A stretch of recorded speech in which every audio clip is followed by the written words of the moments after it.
அன்பு நிறைந்த நல்ல கடவுளே, இந்த வேளையிலும் கூட நாங்கள் உம்முடைய திருவார்த்தையை தியானிக்க நீர் எங்களுக்கு வழங்கியிருக்கின்ற அழகான ஆசீர்வாதமான நேரத்திற்காக நன்றி கூறுகின்றோம்.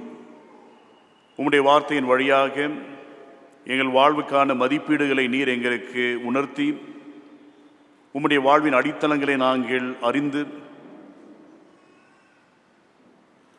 அதன்படி வாழ்வதற்கான புதிய உணர்வை பெற்றுக்கொள்ள நீரே அனுகிரகம் பாராட்ட வேண்டும் என்று விண்ணப்பம் செய்கின்றோம்.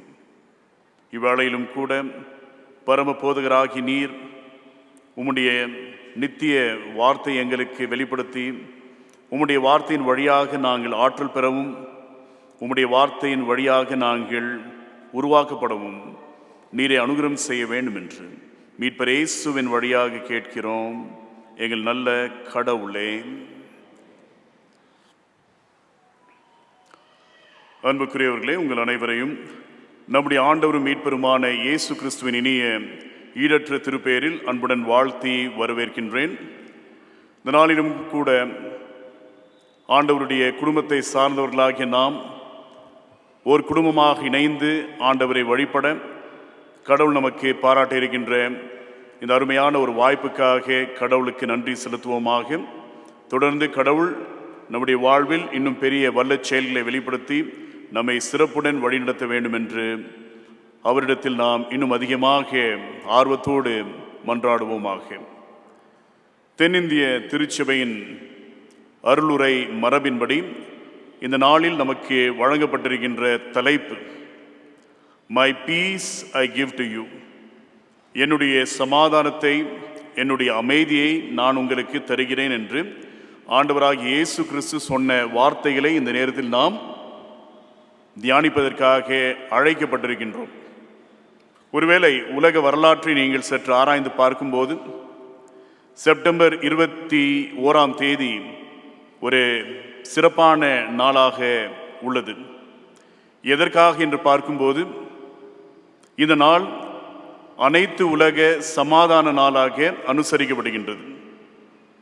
International Day of Peace is observed on the 21st of September.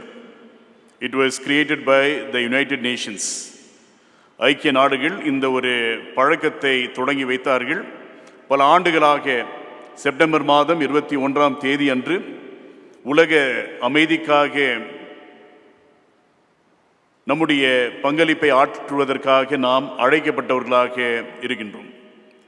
ஆகையால் அமைதி அல்லது சமாதானம் நம்முடைய குடும்பங்களை பார்க்கும்போது, நம்முடைய சமூக உறவுகளை பார்க்கும்போது, திருச்சபைகளை பார்க்கும்போது நம்முடைய உலகத்தில் சமாதானமற்ற ஒரு நிலையை நாம் காண்கின்றோம்.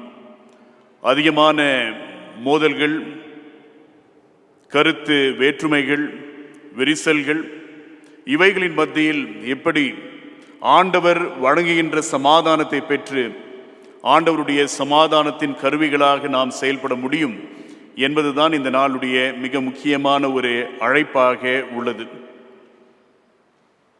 பழைய ஏற்பாட்டின் பார்வையில் நாம் ஆராய்ந்து பார்க்கும்போது இந்த சமாதானம் என்பது வெறும் மோதல் இல்லாத ஒரு நிலைமை அல்லது போர்கள் இல்லாத நிலைமை என்று மட்டும் நாம் புரிந்து கொள்ளக்கூடாது.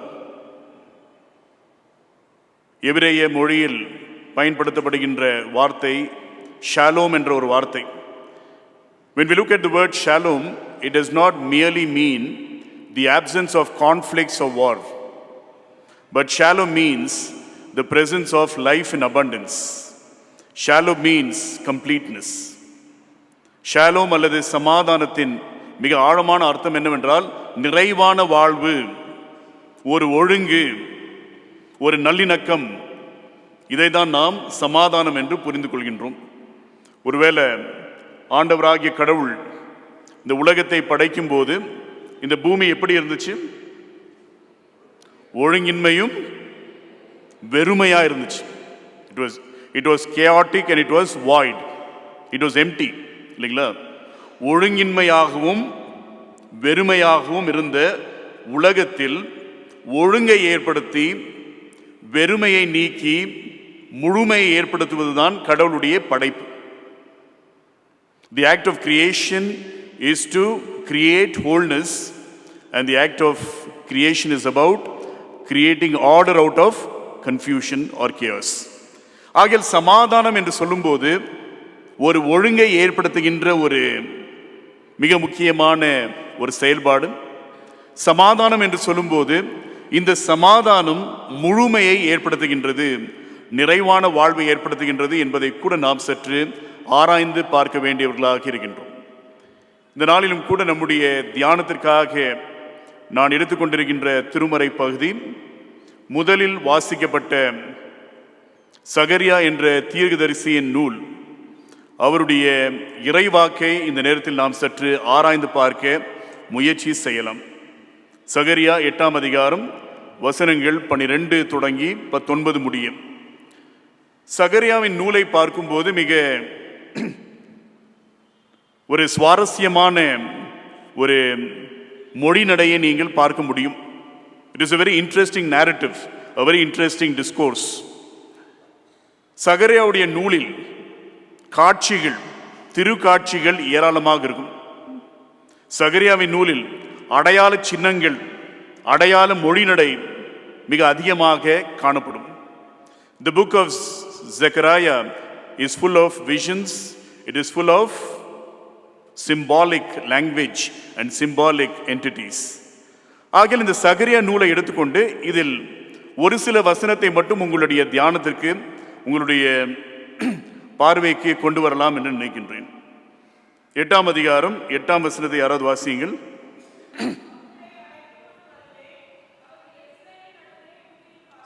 சகரியா 8ஆம் அதிகாரம் 8ஆம் வசனத்தை படிங்க. அவர்கள்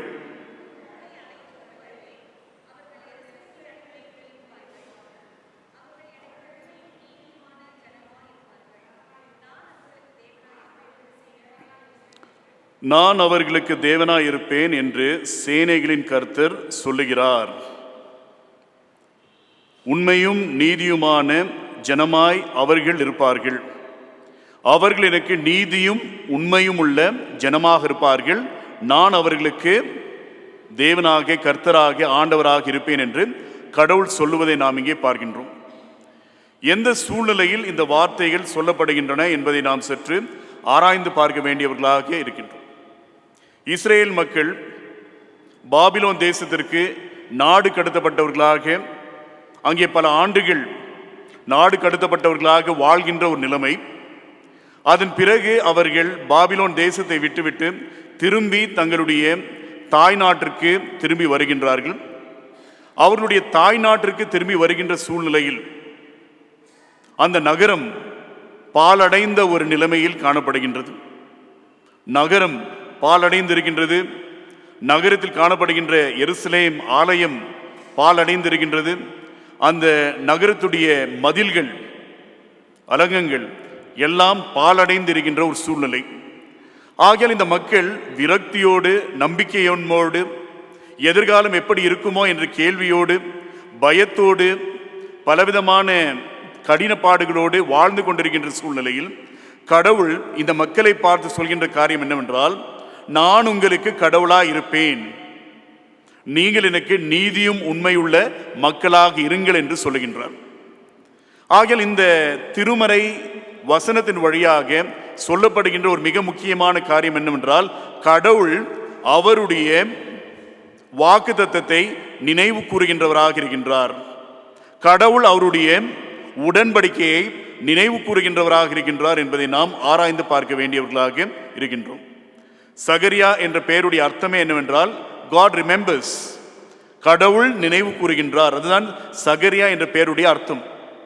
ஆகிய இந்த மக்கள் பாபிலோன் தேசத்தில் பல ஆண்டுகள் இருந்து மீண்டுமாக தங்களுடைய சொந்த நாட்டிற்கு வந்து வலியோடு, துன்பத்தோடு அவதிப்பட்டு கொண்டிருக்கின்ற சூழ்நிலையில் கடவுளை பார்த்து அவர்கள் தங்கள் விண்ணப்பங்களை எழுப்பும் போது கடவுள் சொல்லுகின்ற காரியம் என்னவென்றால், உங்களோடு நான் செய்து கொண்டிருக்கின்ற உடன்படிக்கையை நான் நினைவு கூறுகின்றேன். நிச்சயமாக நீங்கள் என்னுடைய மக்களாக இருப்பீர்கள் என்பதை மிக தெளிவாக உணர்த்துகின்றார். ஆகையால் இந்த இஸ்ரேல் மக்கள் தங்கள் சொந்த தேசத்திற்கு வரும்போது அவர்களுக்கு முன்பாக இருக்கின்ற ஒரு மிக முக்கியமான பணி என்னவென்றால், தங்கள் நாட்டை அவர்கள் மீண்டுமாக கட்ட வேண்டும். They have to rebuild the city, they have to rebuild the temple, they also have to rebuild the walls of the city. ஆகையால் இந்த மறு கட்டுமான பணியில் அவர்கள் ஈடுபட வேண்டும். ஆனால் கடவுள் அவர்களுக்கு வைக்கின்ற ஒரு மிக முக்கியமான அறைக்கூவல் என்னவென்றால், உங்களுடைய நகரத்தை, ஆலயத்தை, மதில்களை நீங்கள் மறு கட்டுமானம் செய்வதற்கு முன்பாக என்னோடு நீங்கள் கொண்டிருக்கின்ற உறவை மறு கட்டுமானம் செய்ய வேண்டும். You have to rebuild your relationship with me. You have to recreate the relationship or the covenant that I have created with you என்பதை மிக தெளிவாக உணர்ந்து கொண்டவர்களாக இந்த மக்கள் காணப்படுகின்றார்கள். அந்த சூழ்நிலையில் தான் ஒருவேளை 12ஆம் வசனத்தை யாராவது வாசியுங்கள். விதைப்பு சமாதானம் உள்ளதா இருக்கும். There will be a sowing of peace. அழகான ஒரு வாக்கியம். ஆங்கிலத்தை கேளுங்க பாருங்க. There will be a sowing of peace. விதைப்பு சமாதானம் உள்ளதா இருக்கும். அந்த நேரத்திலும் கூட ஆண்டவர் சொல்லுகின்ற காரியம் என்னவென்றால், உங்களோடு நான் கொண்டிருக்கின்ற உடன்படிக்கையில் நான் உறுதியாக நிலைத்திருக்கின்றேன். விதைப்பு சமாதானம் உள்ளதாக இருக்கும் என்று சொல்லி தொடர்ந்து வாசிங்க.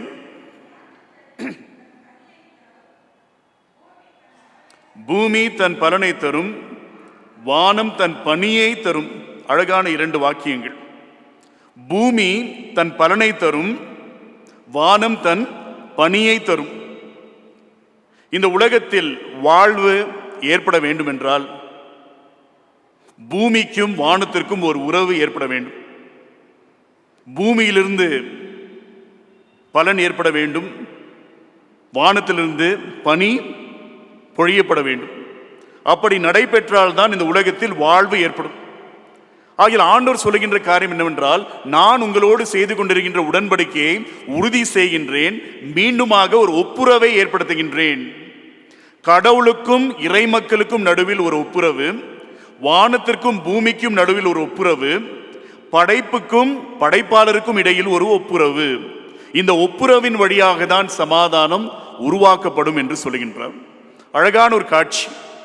வானத்திலிருந்து பனி அப்படியே பொழிகின்றது, பூமியிலிருந்து பலன் அப்படியே முளைகின்றது. இதுதான் ஆண்டவர் சொல்லுகின்ற ஒரு அருமையான திருக்காட்சியாக இருக்கின்றது. ஒருவேளை அந்த இஸ்ரேல் மக்கள் ஒரு கேள்வியை கேட்டிருக்கலாம், இதெல்லாம் முடியுமா? ஒருவேளை நம்ம கூட கேட்கலாம், என் குடும்பத்தில் சமாதானம் ஏற்படுமா? திருச்சபையில் சமாதானம் ஏற்படுமா? இந்த நாட்டில் சமாதானம் ஏற்படுமா? உலகத்தில் போர்கள் தீர்ந்துவிட்டு சமாதானம் ஏற்படுமா? இதெல்லாம் முடியுமா என்ற ஒரு கேள்வியை நம்ம கேட்கலாம். அந்த கேள்விக்கான பதிலை கூட நாம் இந்த திருமறை பகுதியில் பார்க்க முடிகின்றது. 6ஆம் வசனத்தை யாராவது வாசியுங்கள்.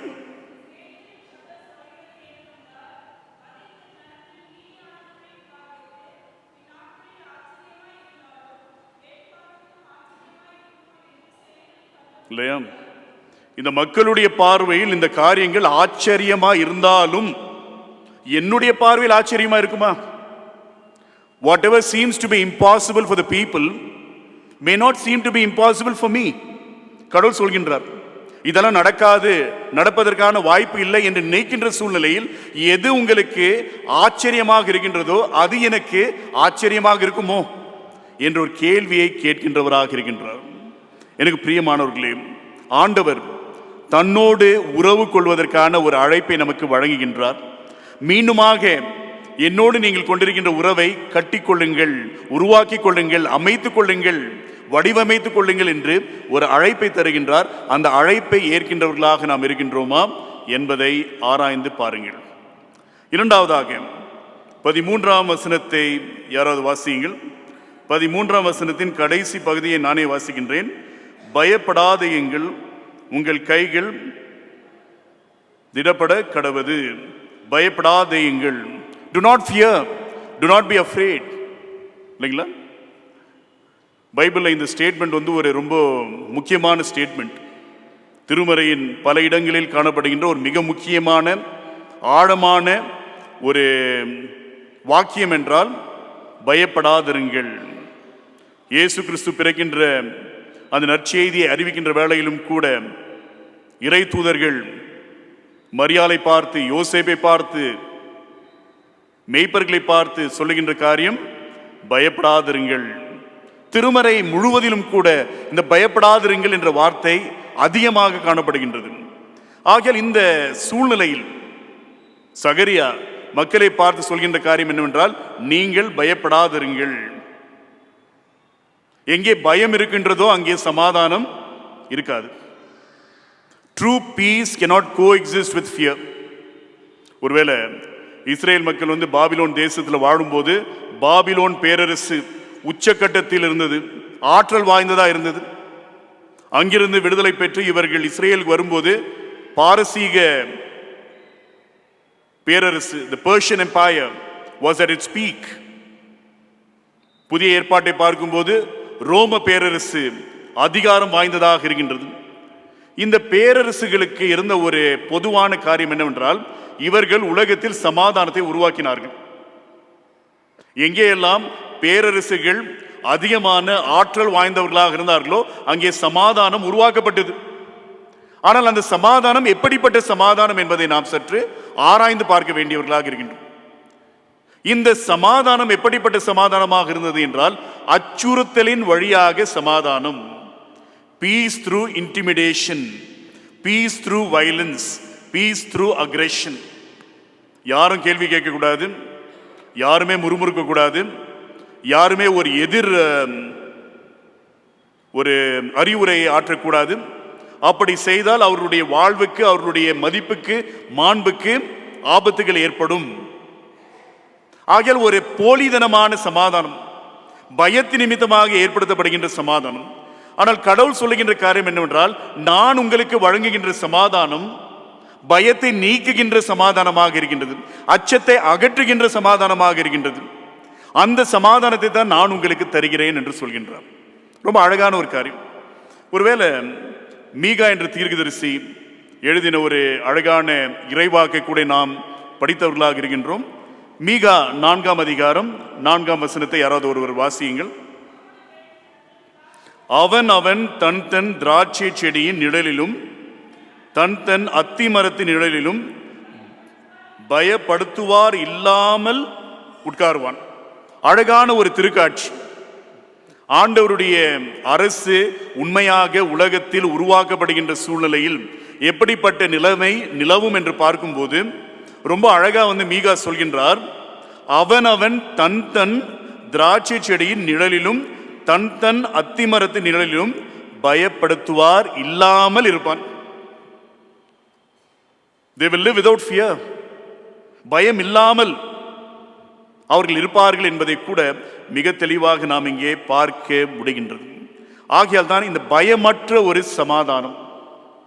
சில நேரத்தில் மற்ற நாடுகளில் ஏதாவது ஒரு மோதல்கள் ஏற்படும் போது, உள்நாட்டு போர் ஏற்படும் போது சில நாடுகள் என்ன செய்வார்கள் என்றால் ஒரு படையை அனுப்புவார்கள் இல்லைங்களா, சமாதானத்தை ஏற்படுத்துகின்ற படை. நம்முடைய நாட்டிலும் கூட ஒரு படை இப்படிதான் இலங்கைக்கு அனுப்பப்பட்டது. IPKF என்று சொன்னார்கள், இந்தியன் பீஸ் கீப்பிங் ஃபோர்ஸ். அதில் இருக்கின்ற முரண்பாடு பாருங்க, பீஸ் ஃபோர்ஸ் இல்லைங்களா, ஃபோர்ஸ் வழியா பீஸ் உருவாக்க முடியுமா? ஒரு வலுக்கட்டாயத்தின் வழியாக, அச்சுறுத்தலின் வழியாக, வன்முறையின் வழியாக சமாதானம் உருவாக்கப்படுமா? அந்த சமாதானம் உண்மையான சமாதானமாக நிலைத்திருக்குமா என்ற கேள்வியை நாம் சற்று ஆராய்ந்து பார்க்க வேண்டியவர்களாக காணப்படுகின்றோம். ஆனால் திருமறை சொல்லுகின்ற சமாதானம் பயம் இல்லாத ஒரு சமாதானம். இனிமேல் யாருமே உங்களை பயமுறுத்த மாட்டார்கள். அந்த பயத்தை நீக்குகின்ற சமாதானத்தை கடவுள் வழங்குகின்றார் என்பதை ரொம்ப தெளிவாக நாம் பார்க்க முடிகின்றது. ஒருவேளை நம்முடைய நாட்டின் விடுதலைக்காக போராடின பல மிக சிறந்த தலைவர்களில் ஒருவர், ஒரு கவிஞராக செயல்பட்டவர் என்றால் ரவீந்திரநாத் டகோர் என்பவர். அவர் ரொம்ப அழகாக ஒரு காவியத்தை எழுதினார் இல்லைங்களா, a beautiful poem that he wrote, where the mind is without fear. பயம் இல்லாத ஒரு எதிர்காலத்தை இந்த நாட்டிற்காக நான் நினைத்து பார்க்கின்றேன், யூகிக்கின்றேன் என்று சொல்கின்றார். ஏனென்றால் நாம் வாழ்கின்ற நாட்டில், வாழ்கின்ற உலகத்தில் அச்சுறுத்துகின்றவர்கள் அதிகமாக இருக்கின்ற சூழ்நிலையில் அந்த அச்சுறுத்தல் இல்லாமல் சமாதானத்தோடு வாழ முடியுமா என்பதுதான் திருமறை நமக்கு முன்பாக எழுப்புகின்ற ஒரு மிக முக்கியமான கேள்வியாக இருக்கின்றது. கடைசியாக அதே 8ஆம் அதிகாரத்தின் 16ஆம் வசனத்தை யாராவது ஒருவர் வாசியுங்கள். 8:16.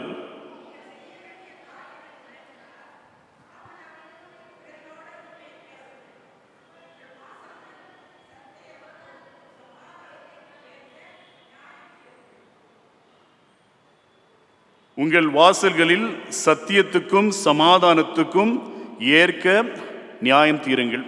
2 முக்கியமான வார்த்தைகள்: சத்தியம், நியாயம். சத்தியம், நியாயம். உண்மையான சமாதானம் இருக்க வேண்டும் என்றால் அந்த சமாதானம் நீதி மற்றும் உண்மையை சார்ந்த சமாதானமாக இருக்க முடியும். ஒருவர் ஒடுக்குகின்றவராக இன்னொருவர் ஒடுக்கப்படுகின்றவராக இருக்கின்ற சூழ்நிலையில் 2 பேருக்குள்ள சமாதானம் இருக்குன்னு சொன்னீங்கன்னா அது போலித்தனமான சமாதானம். ஒருவர் இன்னொருவரை அடக்கி ஆழ்ந்து வாழ்ந்து கொண்டிருக்கின்ற சூழ்நிலையில் அடக்கி வாழ்கின்றவரும் அடங்கி வாழ்கின்றவர்களும் 2 பேருமே சமாதானமா இருக்கிறாங்கன்னு சொன்னீங்கன்னா அது போலித்தனமான சமாதானம். எங்கே சமத்துவம் இருக்கின்றது, எங்கே நியாயம் இருக்கின்றது, எங்கே உண்மை இருக்கின்றதோ அதுதான் உண்மையான சமாதானமாக இருக்க முடியும் என்பதை நாம் நிச்சயமாக அறிந்து கொள்ள வேண்டியவர்களாக காணப்படுகின்றோம். அதுதான் நம்முடைய தீர்க்கதரிசிகள் கூறுகின்ற அருமையான காட்சியாக இருக்கின்றது. ஒருவேளை ஏசாயா 11ஆம் அதிகாரத்தை நீங்கள் எடுத்துக்கொண்டீர்கள் என்றால் பொதுவாக கிறிஸ்து பிறப்பின் நேரத்தில் படிக்கப்படுகின்ற ஒரு மிக அழகான திருமறை பகுதி ஏசாயா 11ஆம் அதிகாரம். அந்த ஏசாயா 11ஆம் அதிகாரத்தை நீங்கள் எடுத்துக்கொள்ளும் போது அதில் காணப்படுகின்ற 5ஆம் வசனத்தை யாராவது ஒருவர் வாசியுங்கள். 11, ஏசாயா 11, 5ஆம் வசனம்.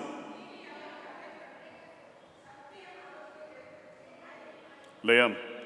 தாவீதின் வம்ச வழியில், தாவீதின் மரபில் ஒரு மிக சிறந்த தலைவர் தோன்றுவார். தாவீதை போல ஒரு மிக சிறந்த அரசர் இந்த இஸ்ரேல் நாட்டின் மேல் ஆட்சி புரிவார். அந்த அரசர் எப்படிப்பட்டவராக இருப்பார் என்று பார்க்கும்போது சொல்லப்படுகின்ற காரியம் என்னவென்றால் நீதி அவருக்கு அரை கட்டும், சத்தியம் அவருக்கு இடைக்கச்சையுமாய் இருக்கும். இவர்தான் சமாதான பிரபு, இவர்தான் அமைதியின் அரசர். இந்த சமாதான பிரபு அமைதியின் அரசர் எப்படி இருப்பார் என்று பார்க்கும்போது நீதியும் சத்தியமும் நிறைந்தவராக இருப்பார். அந்த நீதியும் சத்தியமும் இருந்தால் மட்டும்தான் அவர் வழங்குகின்ற சமாதானம் பொருளுள்ள சமாதானமாக, நிலையான சமாதானமாக, உண்மையான சமாதானமாக இருக்க முடியும் என்பதை திருமறை மிக தெளிவாக உணர்த்துகின்றதை நாம் பார்க்க முடிகின்றது. ஆகையால் தான் பெரியார் ரொம்ப அழகாக சொன்னார், மனித விடுதலையின் வழியாக மட்டும்தான் உலக அமைதி ஏற்படும் என்று சொன்னார். இல்லைங்களா? உலக அமைதின்னு சொல்றோம். ஆனா மனிதர்கள் அடிமைகளாக இருக்கின்ற வேளை வரை உலக அமைதி ஏற்படாது. மனித விடுதலையின் வழியாக தான் உலக அமைதி ஏற்படும் என்பதை ரொம்ப தெளிவாக சொன்னார். எனக்கு பிரியமானவர்களே, ஒரு அழகான கருப்பொருள் தலைப்பு, என்னுடைய சமாதானத்தை நான் உங்களுக்கு தருகிறேன். ஆண்டவர் சொல்லுகின்ற ஒரு அருமையான வாக்குத்தத்தம்.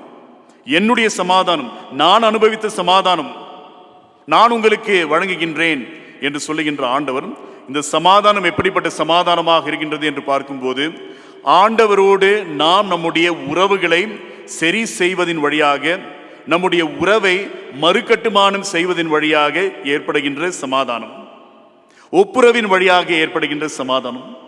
இரண்டாவதாக இந்த சமாதானம் அச்சத்தை அகற்றுகின்ற, பயத்தை நீக்குகின்ற சமாதானமாக இருக்கின்றது. கடைசியாக இந்த சமாதானம் நீதி மற்றும் உண்மையின் அடித்தளத்தின் மேல் உருவாக்கப்பட்ட சமாதானமாக இருக்கின்றது. இந்த சமாதானத்தை தான் கடவுள் நமக்கு வழங்குகின்றார். இந்த சமாதானத்தை நாம் பெற்றுக்கொள்வோமாக, சமாதான கருவிகளாக செயல்படுவோமாக. அப்பொழுது நிச்சயமாக கடவுள் நம்மை அவருடைய பிள்ளைகளாக ஏற்றுக்கொண்டு சிறப்புடன் வழி நடத்துவாராக. கடவுள் தாமே உங்கள் அனைவரையும் ஆசீர்வதித்து வழி நடத்துவாராக. ஆமேன்.